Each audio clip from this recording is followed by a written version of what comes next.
Ciro Gomes.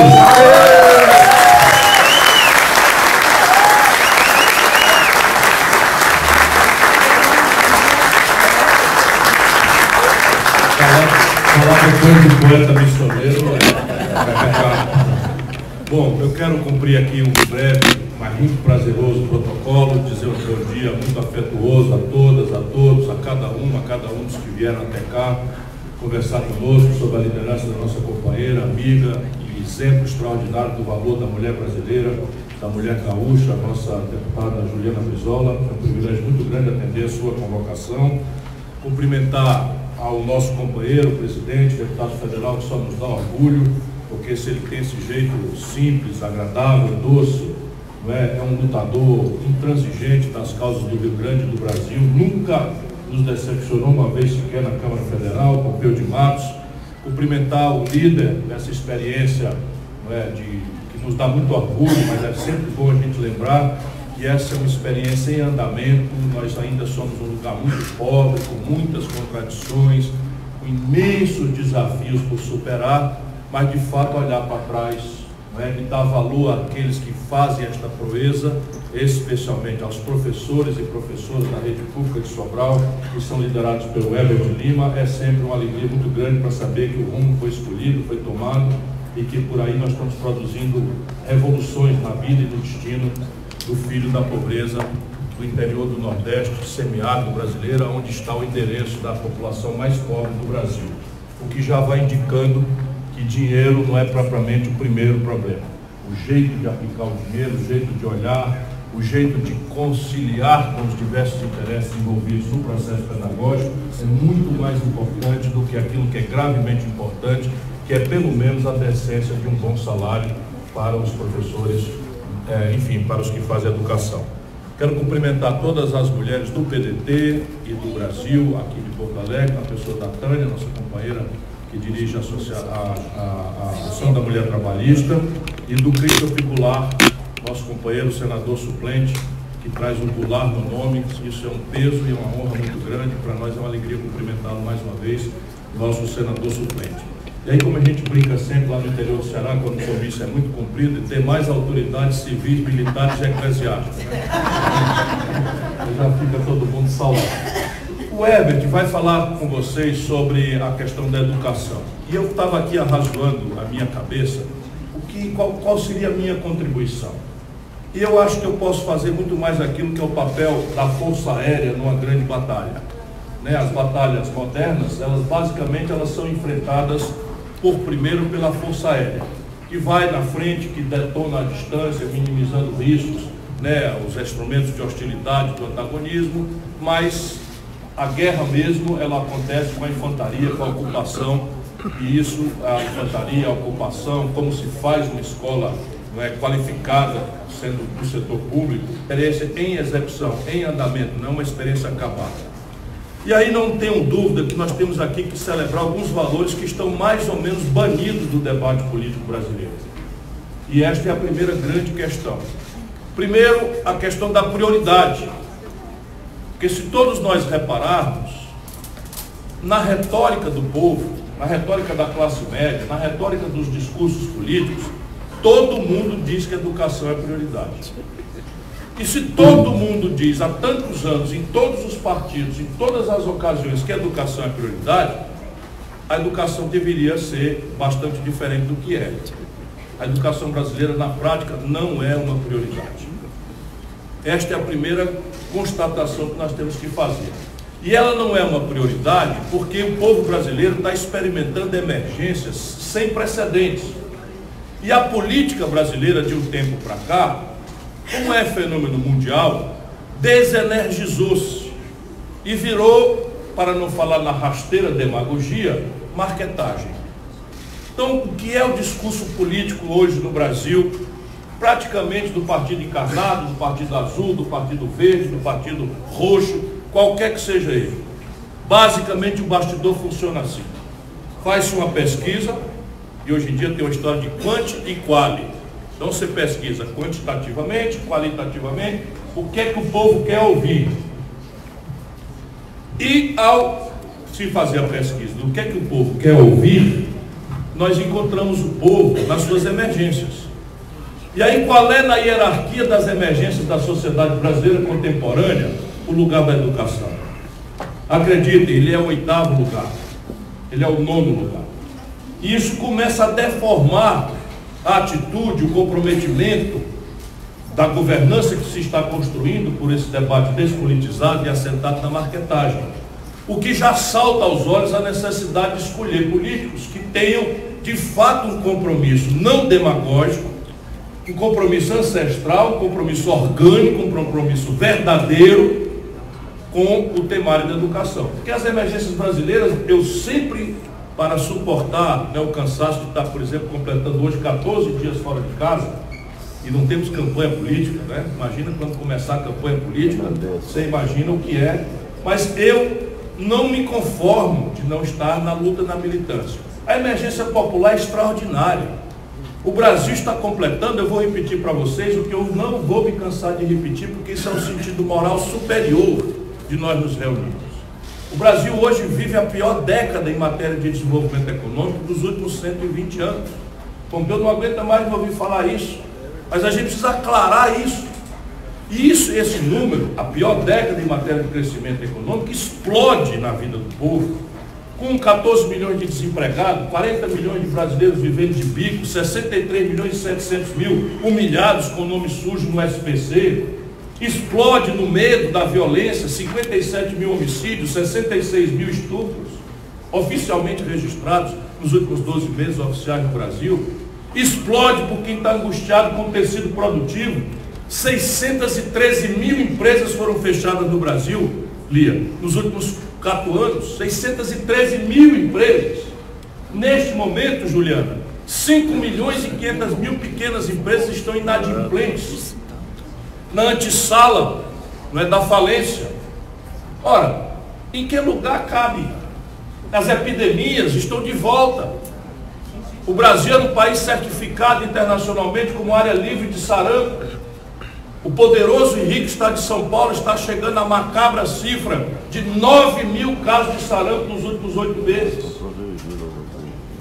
Doenças imunopreveníveis alcançam a menor taxa de cobertura vacinal da história do Brasil. Enquanto nossa imprensa nos distrai com as maluquices da confusão dentro do PSL, uma luta de foice no escuro entre bandidos e loucos, não é? O Brasil despencou de 80% de cobertura vacinal para 45% de cobertura vacinal nesses 9 meses. Então nós nos ponhamos no lugar do nosso povo e vamos entender em qual hierarquia a emergência da educação dos nossos filhos aparece. Se nós não tivermos uma liderança, né, comprometida de forma não demagógica, para não dizer o que o povo quer ouvir, mas sim tentar mostrar ao povo de manhã, de tarde, de noite, dia santo, feriado e dia de semana, todo dia, que no limite para este, aquele ou aquela outra emergência, a solução passa pela educação, debalde é a tentativa de termos expectativa de desenvolvimento no Brasil. Essa é a primeira grande questão, é o líder, é a liderança política comprometida, que tem que pedagógica e humildemente lecionar no discurso e na prática a prioridade da educação. A segunda coisa, para a gente alcançar algum resultado, é continuidade e consenso político. Por quê? Porque qualquer coisa séria em matéria de política pública demanda continuidade, demanda persistência. Ninguém faz nada sério em educação num lapso de uma vida, quanto mais no lapso de um mandato de 4 anos. Ou você alcança coesão política, né, para que o povo, ao incorporar esta virtude, puna o político que descontinuar essas políticas, ou mais do que isso, se previna da descontinuação dessas políticas, pela absoluta descrença que temos que pedagogicamente ajudar o nosso povo a entender, no papel do mito, para usar ironicamente a última expressão, ou do salvador da pátria, né, do São Lula ou do São Bolsonaro, etc, etc. Isto aí é atraso. Nós precisamos ter projetos, ideias, um conjunto de estratégias que perpassem as pessoas, as gerações, e afirmem resultados no tempo. Ou alguém acha que a gente atinge o IDEB do ano 2030, numa pequena cidade do interior do Nordeste, semiárido do Brasil, com conversa fiada de política de salto curto, de voo de nambu, de voo de galinha. Não consegue. O estado do Ceará hoje tem 86 das 100 melhores escolas básicas do Brasil. Na escola média, 55 das 100 melhores estão no Ceará. Não era para ser lá que estava. Mas lá o que aconteceu? Não é a mesma pessoa, nem sequer o mesmo partido. Nem sequer o mesmo partido. É um conjunto de políticas, de ideias que nós todo dia entranhamos no imaginário popular, de maneira que o debate agora vai ser mortal para aquele que descontinuar isso, política e eleitoralmente. Nós temos emergências tremendas, gravíssimas. Gravíssimas. Você imagina, vem uma seca, colapso o abastecimento d'água. Vocês imaginam na hierarquia de um povo a quem pode faltar água? Qual é o nível de comprometimento com a educação, se não for uma férrea pedagogia, uma militância, enfim. E depois nós temos que falar em orçamentação. Se o dinheiro não tem a primeira centralidade, sem ele também não se faz educação. Educação que presta custa dinheiro. Não é só o salário que deve remunerar com o máximo de dignidade o magistério. É um conjunto de ferramentas pedagógicas. Não é? A jornada diária de uma criança na escola, do ensino em tempo integral, duplica, triplica o orçamento de uma escola.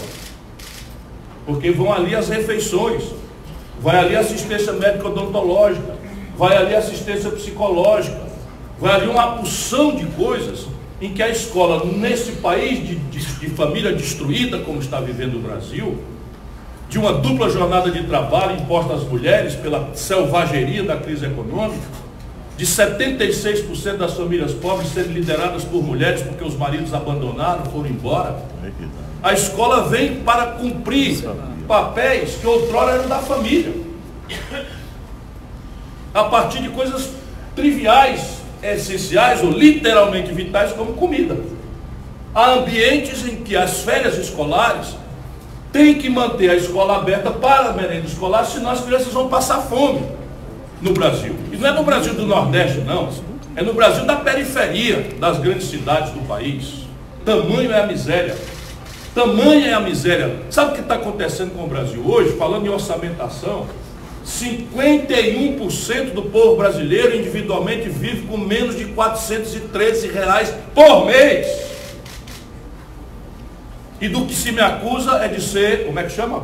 Boca brava? Boca brava. Aqui. Como é que pode ser frio? Como é que pode ser aristocrata? Alguém que tendo devotado sua vida a estas causas, a causa da sociedade brasileira, e mais do que isso, alguém que sabe que as coisas podem ser diferentes? Porque eu venho desse lugar aí, ó.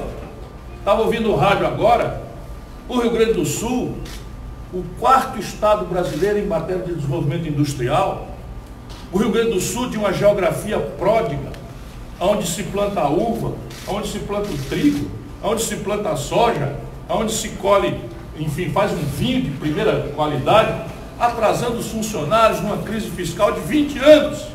No meu estado, pobre, faz 30 anos que ninguém ouve falar em atraso de funcionalismo público.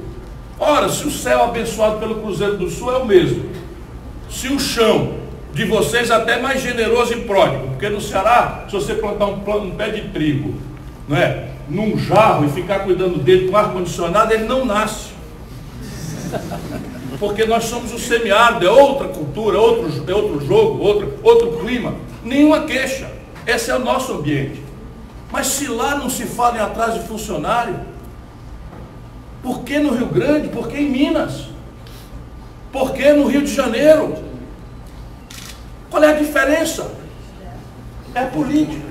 Olha, a desgraça da política, essa mal falada política, a desenergizada política, aquilo que é a linguagem da democracia e só se valoriza no horário nobre das televisões, o mau exemplo que infelizmente abundam no Brasil. Mas por que não se ressalta o bom exemplo? Porque se as leis, o sistema tributário, os códigos previdenciários perversos do Brasil são os mesmos, como se explica se não a política? E aí vem a questão da orçamentação.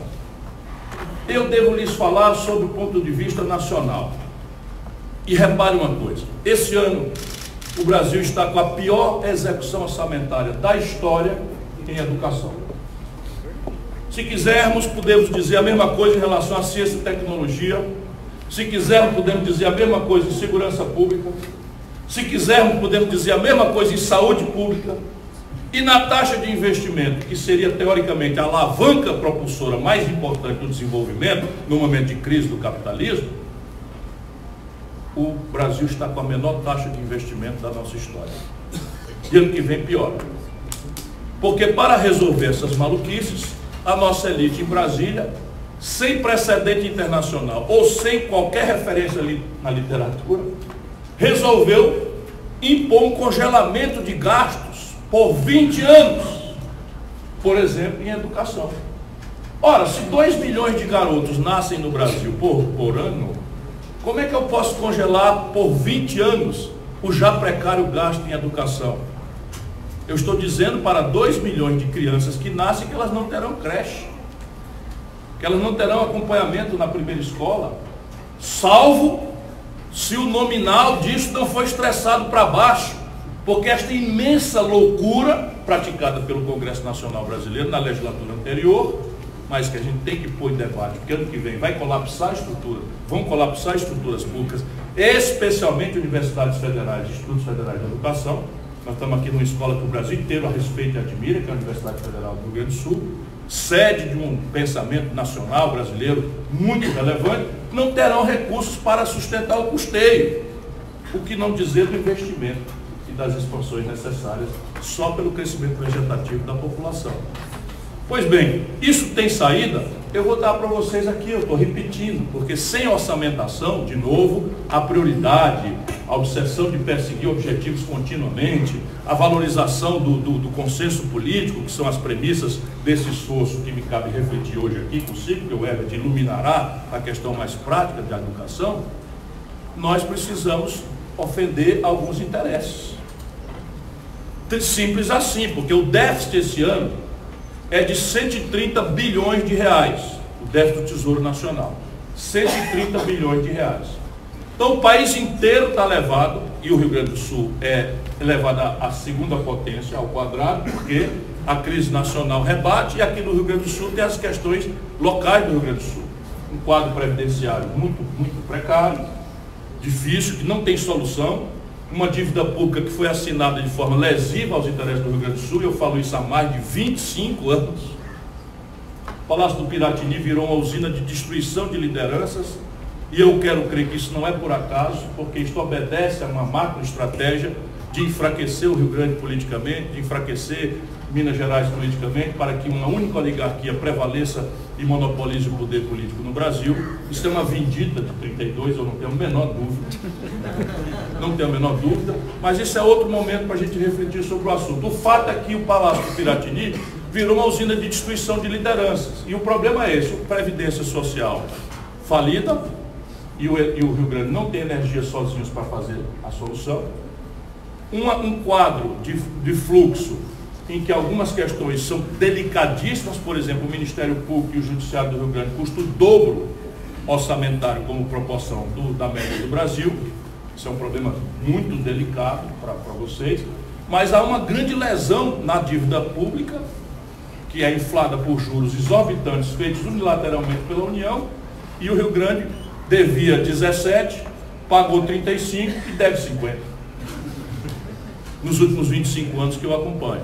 Então, se você não tratar isso estrategicamente, ainda tem a lesão, o calote da Lei Candir, um Estado importante sob o ponto de vista de exportação de produtos de commodities, que cobrava tributação sobre essas exportações, e o governo federal tira essa tributação, prometendo indenizar o Rio Grande, e passou o calote, nunca indenizou.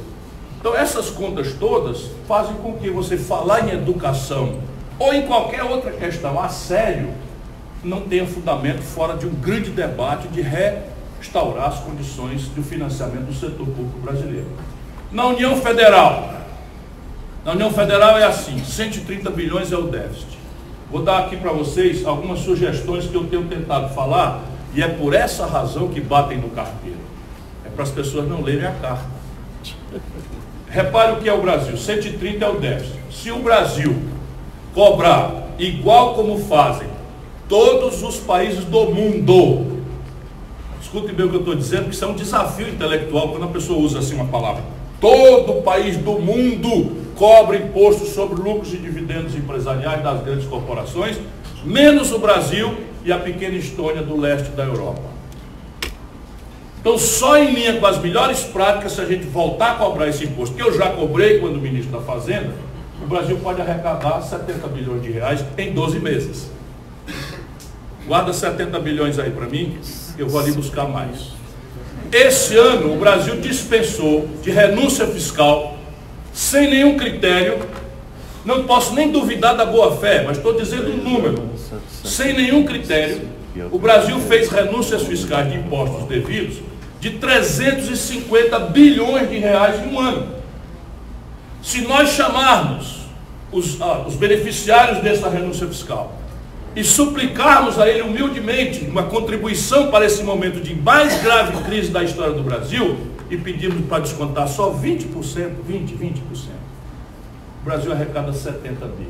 Quanto é que dava o 70 que você tinha? Com 70 que eu arrumei agora, dá quanto? 140. 140. Quanto era o déficit? 130. Ó, já sobrou 10 bilhões. Contábil, os estados vivem os tempos seculares. E é preciso ter objetivos estratégicos, até porque a retomada do desenvolvimento elimina esse déficit por outro caminho, que é o aumento da atividade econômica. Isso tudo está na mão fazer. E alguém há de perguntar de forma cética, como eu vejo no rosto de alguém: caramba, se fosse fácil assim, alguém já tinha feito. Não é verdade? É quase impossível acreditar que isto é praticável. Mas eu vou falar mais. Vamos arrumar mais uns bilhões aí, né? Sabe quanto é o imposto sobre heranças, das grandes heranças acima de 5 milhões de reais de patrimônio nos Estados Unidos? 40%. Sabe quanto é no Rio Grande do Sul? 4%. Sabe quanto é no Ceará? 8%, que é o limite da Constituição. Sabe esta imensa fazenda chamada Brasil, do agronegócio mais agressivamente competitivo do planeta Terra, arrecada 1/20 do que a classe média paga de IPTU no Brasil. A sociedade brasileira, até na favela, está pagando 20 bilhões de reais de IPTU por ano, e a grande fazenda paga ITR de 1 bilhão por ano. Vamos arrumar mais? Qualquer motoqueiro que corre nas ruas de Porto Alegre na madrugada para levar um caixote do Uber Eats nas costas para ganhar R$5, paga IPVA pela moto. Os donos de jatinho no Brasil não pagam IPVA. Os donos de iate não pagam IPVA. Vou contar outra que eu acabei descobrindo, só para a gente ver concretamente qual é o desafio brasileiro. Ele não é técnico, ele é político. E eu estou falando de orçamentação da educação. Eu descobri agora, essa semana, ainda atrás de bilhão para resolver o problema, porque isso não é papel da oposição. A oposição tem que oposicionar. Eu tenho que botar defeito, cobrar as promessas, né, do Bolsonaro. Mas eu acho que a situação é tão grave que eu, apontando um problema, eu quero assumir a tarefa de oferecer uma solução, para que a população tenha clareza de que essa depressão coletiva não se justifica à luz das potencialidades brasileiras. Olha o que eu descobri. Sabe essa Localiza, a empresa de... Por isso que eu sou o bocão. Eu sou destemperado, é por isso. Sabe a Localiza, essa empresa de locação de veículos? O nome do dono dela é Salim Matar. Sabe quem é o Salim Matar? É o secretário de desestatização e privatização do Bolsonaro, do Paulo Guedes. Pois bem, o secretário que o Paulo Guedes encarregou de vender tudo, inclusive brincando, falou em vender o Palácio do Planalto, da Alvorada, numa reunião da Câmara de Comércio Brasil e Estados Unidos. Eu fiquei chocado com aquela brincadeira. Pois bem, este cidadão é dono da Localiza. E a Localiza não paga imposto quando compra carro. Vocês já sabiam disso? Então a Localiza vai na montadora e conseguiu, as leis brasileiras, não paga nem o IPI nem o ICMS. Aí um carro que custa 45 mil reais, ela tira por 31 mil. Pega um camarada do Uber, um desempregado desses aí, brasileiros, que é o que não falta, Bota o camarada para girar 6 meses, esfolando o miserável, não sabe lá quanto por cento da corrida. 6 meses depois, vende o carro. O carro que custa 44, ele comprou por 31, ele vende por 35, 37, porque já desmobilizou, já desvalorizou, ele abate do imposto geral dele a desvalorização no balanço da Localiza, e 60% da receita bruta da Localiza vem de, errou, quem disse que ela era uma empresa de locação de veículos, vem de venda de veículos. Ela e as outras empresas de locação, sabe quanto é que bota o dinheirinho seu, meu, do nosso, que falta para a educação? 5 bilhões por ano.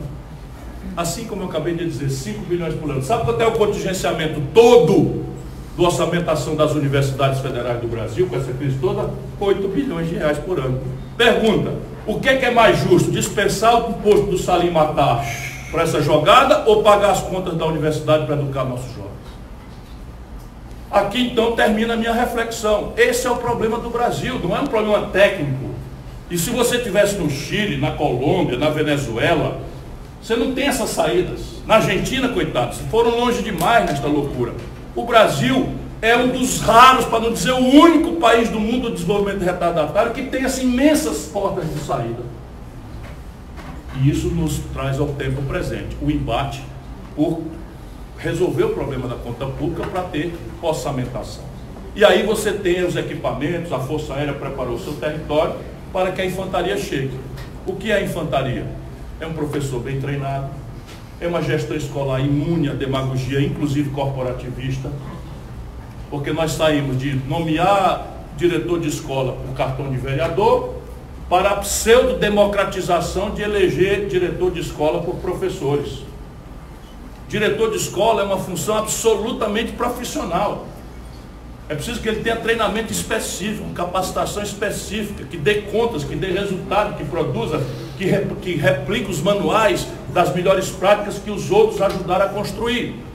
E é preciso que as crianças sejam avaliadas individualmente. É preciso que a criança seja buscada em casa. Para prevenir evasão escolar, a criança tem que ir buscar em casa.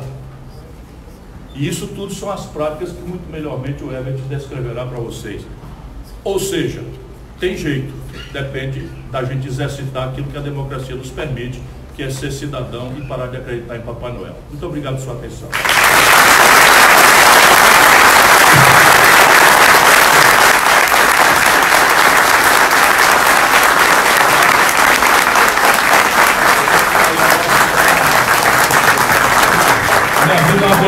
Só estou dizendo que eu tenho que sair agora para falar numa rádio. Então vocês vão me desculpar, eu vou sair agora para falar numa rádio. Não sei lá o que é. E volto? Eu diria, não é só uma rádio, a rádio gaúcha que é rádio gaúcha. Bom, nós vamos fazer assim, 3 perguntas, no máximo 4, porque nós temos um tempo apertado, né, Ciro? Avião. Avião. O avião. Renato Nakahara. Renato Nakahara. Nakahara. Nakahara. Quem mais? Lá, vou falar. Aline. Aline veio. E mais a? Maria Eduarda. Maria Eduarda. Maria Eduarda. Maria Eduarda. Está feito então o time? Então eu abro a palavra aqui primeiro a professora Anabela. Só nós vamos pedir uma pergunta assim, 2 minutos, né? Se pudesse dar uma razoável e a resposta.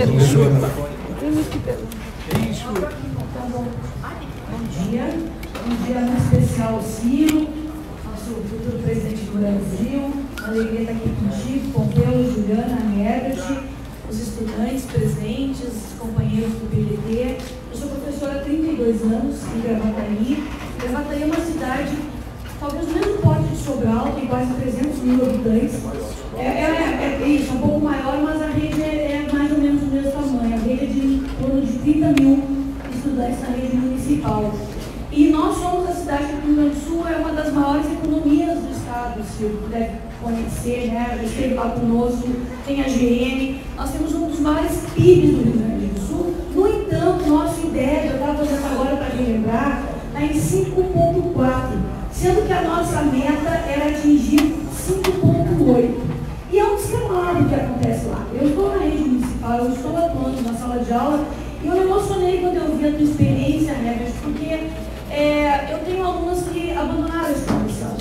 8º ano. Abandonaram com 14 anos, não foram mais. Eu tenho aluna que ganhou bebê esse ano e nunca mais voltou para a escola. Eu tenho uma turma que tem aluno de 6º ou 9º ano, na mesma turma, na mesma série, na mesma sala. Essa é uma experiência real, é atual, eu estou vivendo isso. Isso ninguém me contou. É minha experiência de sala de aula hoje. E aí quando a gente vê essa tua experiência, a experiência do PDT, agora a experiência do Ciro, a experiência, enfim, de 20 anos, mais de 20 anos, a gente vê que dá certo, que é possível. Que é possível a gente investir na educação, priorizando a educação, fazendo com que, de fato, não só os índices melhorem. A gente não está trabalhando só com a ideia de índice, eu tenho certeza disso, mas é que, de fato, a educação de forma integral, como ser humano das pessoas. Tem uma forma, vocês já disseram, essa forma está aí. A gente precisa priorizar a educação. E aí eu quero me reportar a ti, assim, quando tu disseste lá no início da tua fala, infelizmente o discurso marqueteiro hoje, que é imposto para os candidatos, e eu sou pré-candidata a prefeito de Gravataí mais uma vez, é de que o tema da educação não é o tema mais relevante. As pessoas querem saber do asfalto, querem saber dos buracos, querem saber da saúde, querem saber, com razão, com certeza, da segurança, mas como é que a gente pauta a questão da educação de uma forma tal que as pessoas se convençam que esse é o principal tema para o presente e para o futuro das nossas cidades e do nosso país. Muito obrigada pela experiência de vocês. Vamos levar adiante. Obrigada. Antes de passar a palavra para o segundo, que é o Renato, nós temos aqui 2 recados. Primeiro, que ao final, a nossa deputada Juliana vai sortear 2 camisetas do Movimento Brizola Vive, uma camiseta do grupo Ciro Gomes RS, que também tem, e ainda 2 livros do nosso querido Julimir Machado, que é uma figura querida que a gente admira tanto. E também aqui agradecer, Tânia Feijó, sempre a tua presença aqui, da nossa executiva estadual, da nossa IMT, e também a Jennifer, que é Feijó também, que é a nossa conselheira tutelar lá de Igrejinha, juntamente com o seu mestre, que eles tinham audiência comigo de manhã, e eles vieram de fazer audiência depois. Então, nosso querido Renato Nakahara. Bom dia a todos. Eu sou advogado da Associação Mães e Pais pela Democracia, não sei se todos aqui conhecem. Provavelmente o nosso, posso chamar de presidente Ciro, o secretário mas antes de mais nada eu queria apresentar a nossa associação. Nós temos menos de 1 ano de existência, um movimento social de menos de 1 ano, mas já somos entre associados e simpatizantes de 15 mil pessoas. Somos talvez hoje declarado o número 1 movimento só sem partido no Rio Grande do Sul, no Porto Alegre, no Rio Grande do Sul, muito orgulho. E lutamos por algo óbvio, Estamos lutando pela liberdade de cátedra, somos movimentos parceiros de professores, não só em defesa dos alunos, porque fomos criados a partir de um movimento de alunos, de estudantes, que em resposta à eleição do segundo turno de Bolsonaro, numa escola privada, de maneira espontânea reagiu. Houve uma reação de outros pais, e na defesa desses alunos, mães e pais, como diz o Berto Mangueira, uma parte dos agentes desorganizados da sociedade resolveram se organizar no movimento social. Estou aqui representando a presidente Emily Kepler, que está em licença maternidade, no Miro, ao estado de Venezuela, e gostaria de fazer a seguinte pergunta, um chamamento para o Ciro Gomes e o Roberto Divino. Nós vivemos um momento agora muito grave, principalmente em matéria de educação. Nós temos agora um ministro que tenta implantar, nada contra colégios militares, mas tem que implantar como modelo, isso é muito grave. O modelo das escolas cívico-militares com um investimento pico de 216 milhões para 216 escolas, ou seja, não é um modelo, é um discurso demagógico, populista. Mas como implantar esse modelo? Porque eu entendo isso como um grande modelo, Sobral, para o país. Qual seria esse desafio de implantar um modelo como esse para o país? Com todas as dificuldades e diferenças que existem no Brasil, e como pensar numa educação para o futuro. Esse é o modelo, mas para o futuro. Como a gente prevê que em 2030, 2040, grande parte dos empregos vai subir, e como preparar essa educação com países, nações que têm modificado, inclusive, o seu método de ensino, Coreia do Sul, Japão, já tem feito isso. Modificando o método de ensino buscando esse novo estudante, esse novo cidadão para o mundo. Então nós poderíamos estar discutindo agora um best-seller de Andrew Hipkins, falando do futuro sem emprego, da sociedade da biotecnologia, da economia do hidrogênio. Nós vamos estar discutindo, primeiro, a liberdade já assegurada na lei de direitos iguais, na Estatuto da Criança e do Adolescente, na Constituição Federal, e como discutir isso para o público. Obrigado. Muito obrigado, Navarra. Aline.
A emoção sai do coração e o coração gera emoção. A gente gosta do que faz, né?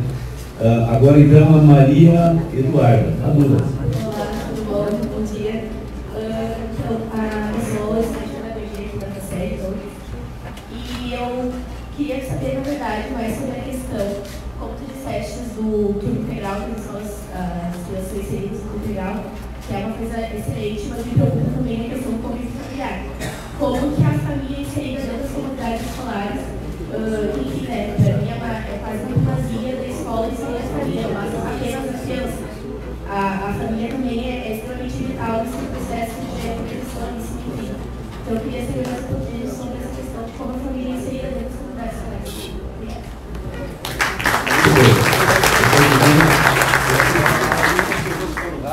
Mais uma pergunta, se tiver mais. Então, mais uma.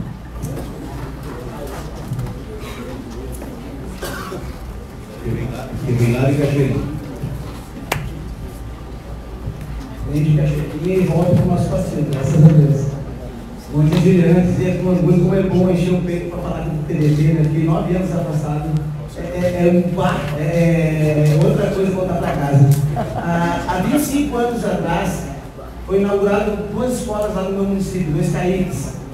O CAIC, qual eu tive orgulho de ter estudado no primeiro ano, ter sido o primeiro aluno lá do CAIC da Igreja, CAIC Neuza Aguilar de Brizola, no da avó.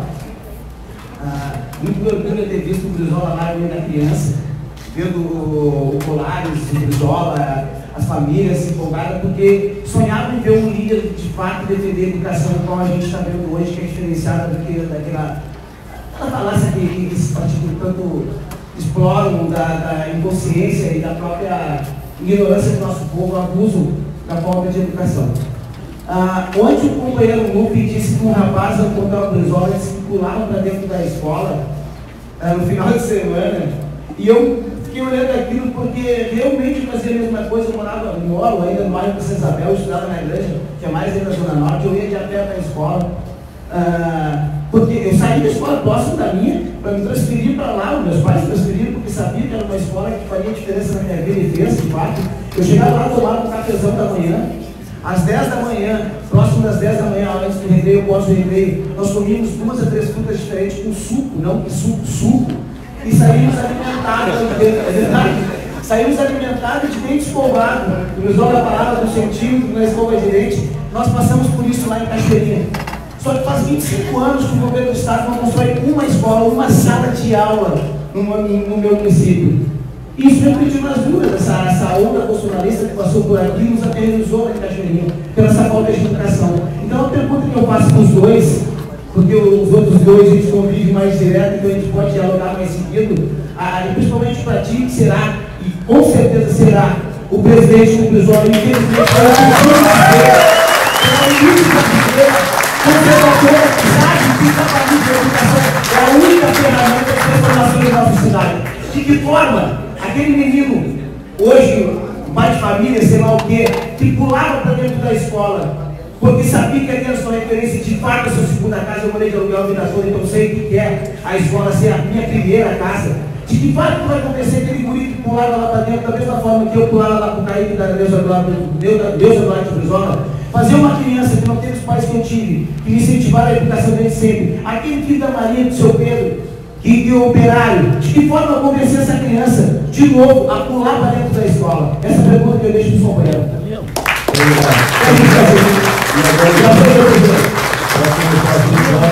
O nosso querido Silvão.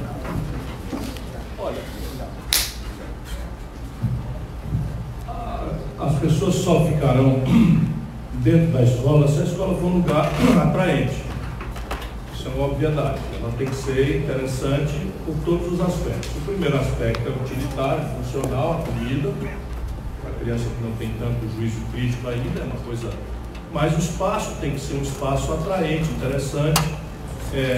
O paradigma pedagógico tem que ser um paradigma pedagógico compatível com o que existe hoje disponível para as crianças. Então veja bem, você tem que tomar banho, sendo adolescente, né? Tomar banho, tomar um ônibus, para ir numa escola, para ouvir um professor de costas para ele, escrevendo com um giz na lousa, que Pedro Álvares Cabral descobriu o Brasil, por acaso, dia 22 de abril de 1500, e se ele faz a viagem virtual pelo Facebook, pelo Google, muito mais fácil, sem precisar tomar banho, é muito chato. Para tomar no frio do Rio Grande do Sul.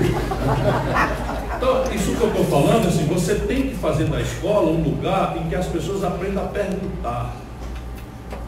Menos do que a saber responder, aprenda a perguntar. Ou que se sintam ali construindo. É muito gostoso de ver o que está acontecendo na prática, porque dizendo assim não é tão interessante. As pessoas perguntam se estão fazendo um projeto de vida. Na nossa escola de nível médio, tempo integral, todos os alunos são estimulados a fazer um projeto de vida. E tem assistência para isso. Então eles são insultados com as novidades tecnológicas. Então o Google agora, porque quando você a água só corre para o mar, né? Depois que a gente passou essa solidão toda para enfrentar tudo isso, que agora está tudo assim, bonito desse jeito, não é ruim.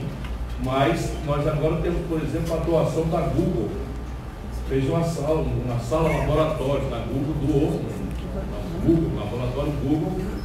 Nós construímos lá atrás, era um clube fechado, um clube da cidade chamado Palace Clube, e não deixava negro entrar, e o porteiro encarregado de não deixar negro entrar era um negro.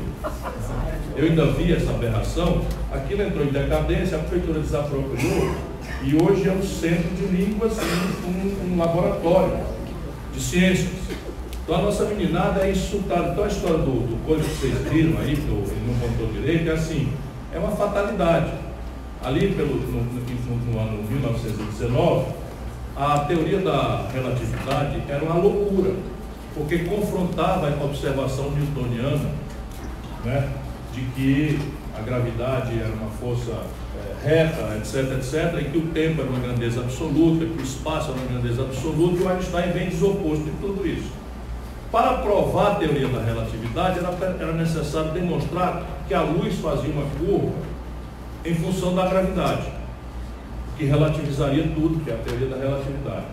E aí o Einstein desenvolveu o experimento teórico, que era fotografar um eclipse, em que a presença da Lua na frente do Sol, né, iria, na teoria newtoniana, obnubilar, ou seja, apagar uma estrela que estava atrás delas.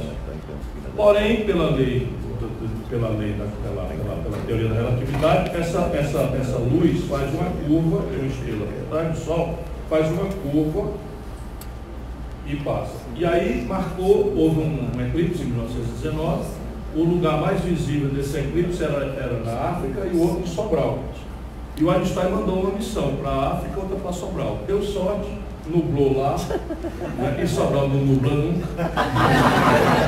Então eles conseguiram fotografar a curvatura da luz. Então Sobral é mencionado. O que é que nós fizemos? Nós transformamos esse evento, é uma mera fatalidade, nós transformamos esse evento num insumo à inteligência e à curiosidade. Então tem estátua do Einstein em Sobral, tem um observatório, né, tem um monumento ao eclipse, resultado, tem um curso de astronomia na nossa universidade. Ai, que maravilha!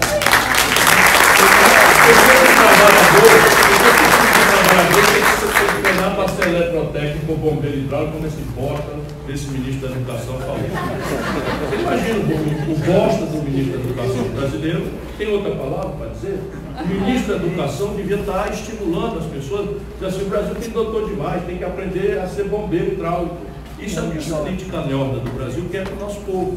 Ser assistente de eletricista, ser bombeiro, para vender serviço vil para as pessoas. Nós lá no Ceará queremos que as pessoas sejam astrofísicos, né? Que sejam, né, expertos de robótica, e aí essas coisas lá a gente não perde tempo, nem reagindo a elas. Escola sem partido, isso não existe. Isso não existe, simplesmente. Aí a Câmara Municipal de Belo Horizonte vota lá uma baboseira, o prefeito vai vetar, e se não vetar, qualquer do povo pega o liminar, qualquer tribunal vai dar, porque isso não existe. Então, ideologia de gênero, isso não existe. Por quê? Porque desde o iluminismo, a humanidade venceu o obscurantismo, garantindo a liberdade de cátedra.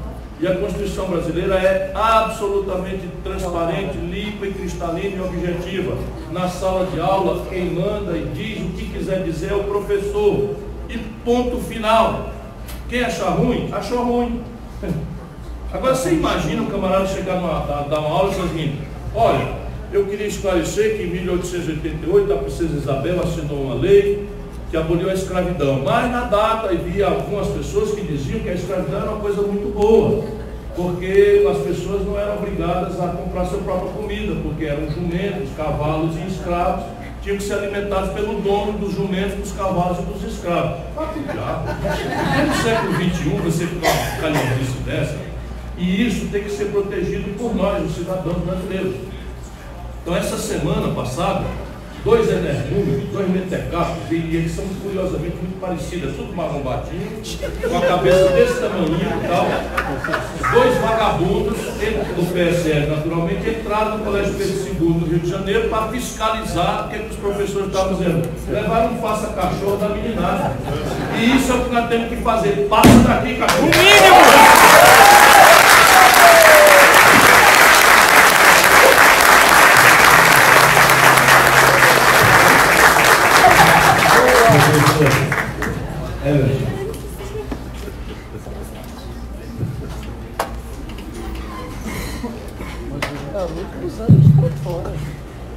Bom, eu vou tentar então só complementar rapidamente as perguntas. A primeira foi como implementar o modelo. Na verdade, o tempo infelizmente foi muito curto, mas eu trouxe algumas diretrizes, algumas características dessa experiência de quase 24 anos que o município de Sobral tem com relação à política educacional. Então, primeiro, criar princípios do fortalecimento da gestão escolar. Então, ingresso de diretores e coordenadores é uma coisa séria, tem que ter processo seletivo, tem que ter meritocracia, tem que ter título, ou seja, os profissionais precisam ter experiência de sala de aula, curso de capacitação, muitas vezes pós-graduações, para poder você assumir um cargo de gestor. Segundo, esse modelo da descentralização e da autonomia escolar.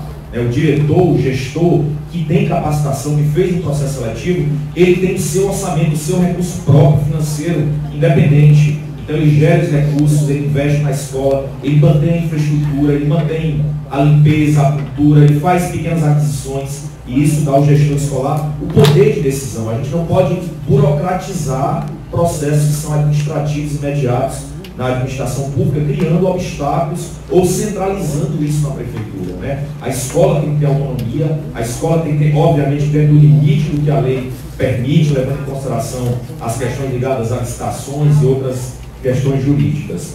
O terceiro elemento, uma política de capacitação e formação continuada de professores. Muitas prefeituras, muitas secretarias cometem um erro que nós em Sobral consideramos que é um erro crucial, que é trazer para dentro da prefeitura, para dentro da Secretaria de Educação, a capacitação de professores. Isso é um equívoco. A Secretaria ela cuida de ritos administrativos, técnicos, jurídicos, operacionais, ela acompanha, fiscaliza. É preciso ter um ente, uma instituição, uma entidade. E a universidade, mais uma vez eu repito, cumpre um papel crítico, reflexivo, teórico, fundamental. Isso é o que a gente chama de formação inicial. Agora, a formação continuada, que a experiência de Sobral mostrou, é que é feita pelos pares. Então, os bons professores da rede, que fazem bons projetos, que são exemplos de alfabetizadores, que foram ex-gestores, passam a ser formadores das novas gerações. E essa escola de formação de professores vai fazer 15 anos. Então, é um conjunto de gerações que sai da formação inicial, mas tem há 15 anos, todo mês, de fevereiro até dezembro, ou seja, todos os meses letivos do ano, capacitação continuada e formação de professores. E uma política de valorização dos profissionais do magistério. Né? Eu tenho premiações para a escola, eu tenho gratificações no contra-cheque. Por que não? Às vezes nós somos criticados, mas o salário, o valor devia ser para todo mundo. E é. Nós temos um piso salarial, onde 70% dos municípios do Brasil não cumprem. É o mínimo. A gente consegue cumprir o piso, consegue aplicar mais 6%. Agora, cria mecanismos meritocráticos. Eu tenho uma meta de aprendizado. Eu alfabetizei 96% da minha turma, eu tenho meu salário, tenho 6%, mas eu posso ter uma gratificação a mais. De 300, de 400, de 600, de 800. De 6 meses minha avaliação. Opa, eu posso aumentar a minha meta, pode ir para 98%. A minha gratificação sobe. Se eu diminuir minha meta, eu posso comprometer a minha gratificação. Então é uma política meritocrática que tem mecanismos de estímulo, e isso também é fundamental. E um sistema de avaliação e monitoramento. Eu sei individualmente o nível de aprendizagem de proficiência dos 35 mil alunos. Eu sei qual é o descritor que ele tem habilidade, onde é que ele tem fragilidade. Por quê? Porque eu preciso tomar decisões na gestão. Pode ser uma questão de interferência do núcleo gestor, no acompanhamento dos professores. Pode ser que no acompanhamento da avaliação do aluno, eu identifique que tem um conteúdo que ele é frágil. Opa, é esse conteúdo que eu tenho que levar para a formação de professores. E não uma formação desconexa com a realidade da sala de aula do professor. Outra pergunta que fizeram sobre método de ensino.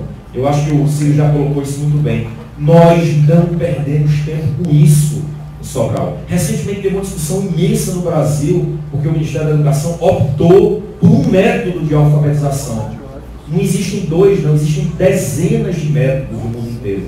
Porque um método era oposto a outro método que eventualmente existem questões ideológicas, etc. Sabe o que é que nós fazemos lá há 20 anos? Nós extraímos o que há de melhor em cada método.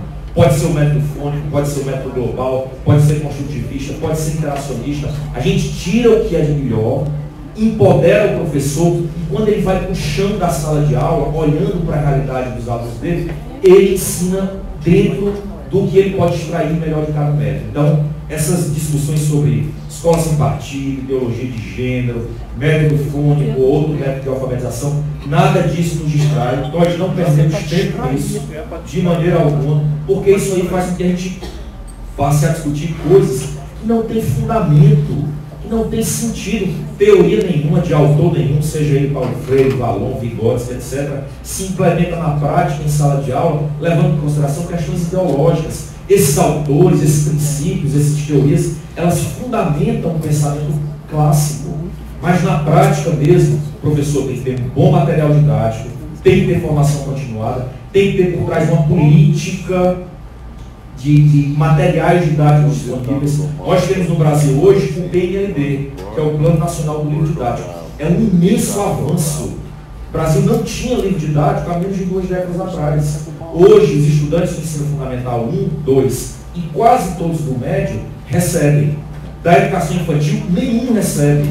Só que esse material ele é muito aquém. Em Sobral, nós usamos o PNLD, nós adquirimos material didático, inclusive para a educação infantil, que o governo brasileiro não distribui, mas além disso, a gente vê que esse material não é suficiente. O que é que a gente faz? A escola de formação de professores, que capacita os professores, ela também desenvolve material didático complementar. Então o aluno está num turno do PNLD, do Plano Nacional do Livro Didático, mas no outro turno ele tem um conjunto de outros materiais didáticos de ciência, de língua portuguesa, de geografia, de história, para complementar. Sobre a questão da inclusão, né, nós temos nas unidades escolares de Sobral cumprindo o que a lei exige, mas que infelizmente também grande parte dos municípios não consegue, que é ter um profissional dentro de um ambiente que a gente chama de sala de recursos multifuncionais. Então é um professor, normalmente de formação pedagógica, como a aluna do curso de pedagogia perguntou aqui, mas ele tem que ter uma especialização, uma pós-graduação na área de atendimento educacional especializado. E assim como todos os outros professores, todos os professores voltados para o atendimento educacional de crianças especiais, também sai de sala de aula, sai da escola uma vez por mês e vai para a escola de formação continuada. Então ele aprende sobre teste de diagnóstico, aprende sobre tipo de necessidades, ele estuda sobre autismo, ele estuda sobre mecanismos, ferramentas que ele pode alfabetizar uma criança, mesmo com algum déficit cognitivo, físico, isso também é trabalhado. E a gente criou também uma outra figura, que é chamada de auxiliar de serviços educacionais, porque para crianças com necessidades especiais, principalmente motora, física, você tem que ter a necessidade para banhar, para almoço, para deslocamento. Então nós criamos uma figura dentro da escola, um técnico, que pode ter nível médio, pode ter nível superior, pode ser um acadêmico, etc., que é capacitado pela formação da Escola de Formação de Professores, e ele acompanha, dá todo o acompanhamento, monitoramento desse manejo, desse cuidado, na limpeza do banho da criança, na alimentação, que é outra coisa importante. Sobre a questão do convívio familiar, é mito achar que a criança que está em tempo integral não vai ter um convívio familiar. Ela tem sim. Às vezes ela tem muito mais do que se ela estivesse sozinha em casa, enquanto o pai ou a mãe estão trabalhando, estão procurando emprego. Porque a escola de tempo integral, ela desenvolve o que a gente chama de projeto de vida, que é o aluno pensar desde o primeiro ano até o último ano, qual é o papel dele na sociedade, onde é que ele quer chegar, quais são as habilidades em áreas que ele tem, o que é que ele deseja ser quando crescer. E é uma disciplina, tem um professor para isso, que vai refletir qual é o papel dele como sujeito, crítico, qual é o limite dele em respeito ao outro, qual a importância de compreender e respeitar as diversidades. E para isso, muitos desses projetos é com a presença da família na escola. O tempo não me permitiu aqui, mas boa parte das minhas jornadas para frente são ações de intervenção pedagógica, dentro e fora da escola, cujo pai e a mãe é o protagonista. E às vezes é um pai e uma mãe que não está nessa política dos 20 anos não, de Sobral. Ele muitas vezes não é alfabetizado. Ele tem 40, ele tem 60, ele está numa zona rural, não teve a oportunidade de vivenciar essa experiência da política educacional, mas mesmo sem saber ler ou escrever, ele é conscientizado sobre o papel e a importância que a escola tem. E ele é convocado, e eles estão lá presentes, porque a gestão escolar tem o poder de convencimento. De chamar ele para conversar, de dizer que a escola é importante, que ele pode transformar a vida dele. Então é mito achar que o tempo integral reduz o contato da criança com o pai. Pelo contrário, dá a oportunidade da criança aprender muito mais dentro de um currículo diversificado. Se for um currículo inteligente, interage com questões sociais, interage com a família, e a criança muitas vezes quando ela chega em casa, ela desenvolve um tipo de maturidade que ela estabelece uma coisa simples, que nós, a nossa geração, tem dificuldade de ter, que é dialogar com os pais, porque ele é estimulado por um psicólogo na escola. Ele passa a entender que o pai dele pode ser que não tenha o mesmo nível crítico e acadêmico, mas que ele pode usar outra estratégia para se aproximar do pai, para mostrar amabilidade, para mostrar respeito, e isso é muito fundamental. E a última pergunta que eu achei muito interessante, muito bonita, sobre como fazer o aluno saltar o muro e entrar de volta para a escola, né? Primeiro, assim, não tem saída. Essa tem que ser uma decisão política. Você tem que ter uma política pública por trás, certo? Não é que a política ou os políticos precisam estar dentro da escola, não. Muito pelo contrário. Quem tem que estar dentro da escola são os diretores, coordenadores, professores, a família e a criança. Mas a decisão política de ter a coragem de, muitas vezes, enfrentar temas que são impopulares, polêmicos, delicados, mas que depois a própria sociedade vai compreender. Hoje, a educação pública em Sobral, não somos só nós da gestão que defendemos. Os professores defendem. Sobral, mais de 20 anos não tem uma greve de professores.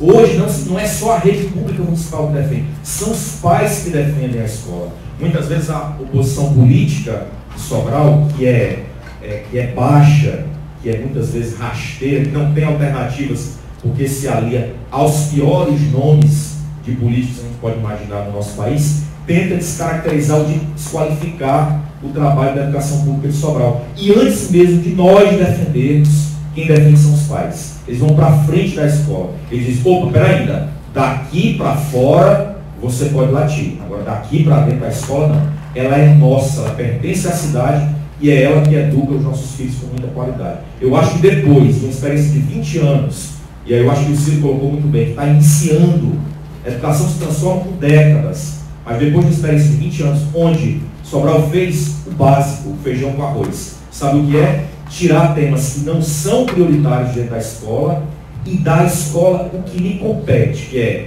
ensinar habilidades, desenvolver a alfabetização, desenvolver o raciocínio lógico e matemático, estimular a escrita. Esse é o papel da escola, ou seja, o aprendizado.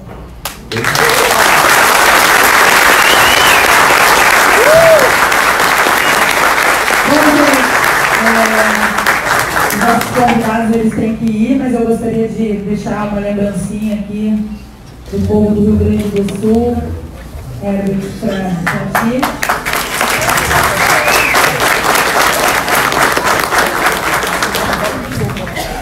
Muito obrigada mesmo pela tua presença aqui, nos honrou demais. E também para o Ciro, né? Uma lembrancinha aqui.